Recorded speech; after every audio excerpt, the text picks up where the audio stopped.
tungkol ito sa mga ex-housemates. Sa inyong opinion, sino sa kanila ang karapat-dapat bumalik? Atik lang at Shuvi po. Bakit? Kay Atik lang, no doubt na talaga kuya, simula day one, never namin hindi kinailangan si Atik lang. And even Shuvi kuya, napakagaling niya sa taas. Ay, ako.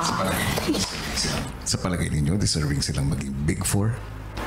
Yes kuya.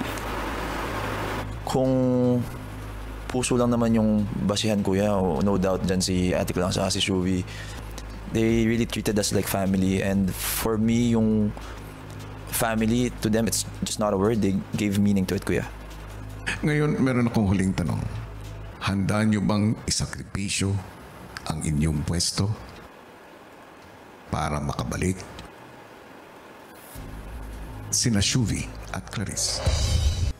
Para sa akin, hindi naman sa mas deserve nila yung spot. Diba yung kinonsider ko talaga nung na-evict sila. Gusto ko talagang ibigay yung spot ko kay Atik lang.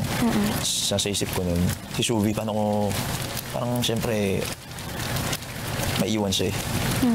Kung bibigay mo kay Atik lang, ibibigay ko kay Shuvi. So hindi mo kailangan isipin kung paano si Shuvi kasi ibibigay ko din siya kay Shuvi. If yun yung decision mo. Willing talaga sila. Audience impact, 100%. Grabe yun, sakit sa heart.